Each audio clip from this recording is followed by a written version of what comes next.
AP సెక్రటరియట్లో కోవర్ట్లు, AP CMO enquiry.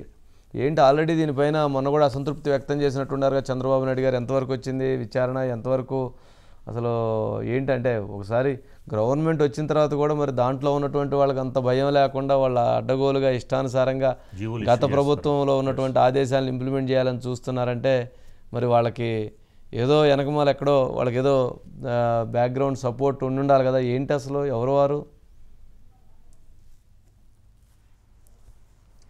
అంటే ఎప్పుడైతే కొత్త ప్రభుత్వం ఏర్పడేటప్పుడు పాత ప్రభుత్వానికి సంబంధించిన ప్రతి ఫైలు మళ్ళీ వెనక్కి వెళ్ళాలి. ముఖ్యమంత్రి స్థాయికి రావచ్చు, సెక్రటరీ స్థాయికి రావచ్చు, లేకపోతే కింది లెవెల్లో వచ్చినటువంటి ఫైల్స్ అన్నీ కూడా మళ్ళీ వెనక్కి పంపించి మరలా కొత్త ప్రభుత్వం వచ్చిన తర్వాత సంబంధించినటువంటి శాఖ సెక్రటరీ మంత్రితో మాట్లాడడం కానీ, లేదంటే ముఖ్యమంత్రి రివ్యూ చేసిన తర్వాత కానీ ఆ సంబంధించినటువంటి కీలకమైనటువంటి ఫైల్స్ మీద నిర్ణయాలు తీసుకుంటూ ఉండాలి. కానీ ఇక్కడ కీలకమైనటువంటి అంశం ఏంటంటే ఉద్యోగులకు సంబంధించినటువంటి సిపిఎస్ని రద్దు చేయాలని గత జగన్ గవర్నమెంట్లో ఉద్యోగులు దాదాపు సంవత్సరాల తరబడి పోరాడినట్టు మనం స్పష్టంగా చూసాము.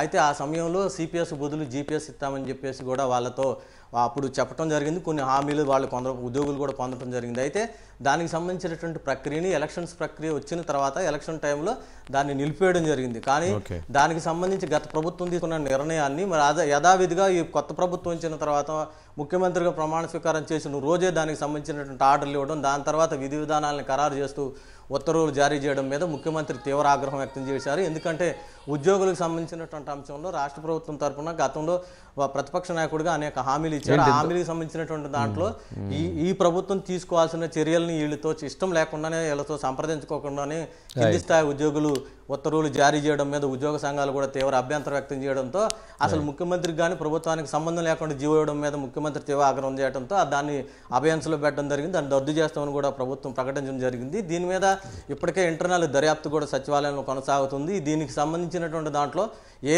సెక్రటరీకి సంబంధం ఉందా, లేకపోతే ఉద్యోగులకు సంబంధం ఉందా, ప్రభుత్వాన్ని సంప్రదించుకోకుండా వ్యక్తులుగా దీని వెనకమాల ఎవరన్నా ఉండి ఈ జీవోని విడుదల చేయించారనే దాని మీద కొంత దర్యాప్తు జరుగుతుంది. దాని మీద చర్యలు పూర్తి స్థాయిలో ఉంటాయని స్పష్టంగా అర్థమవుతా ఉంది.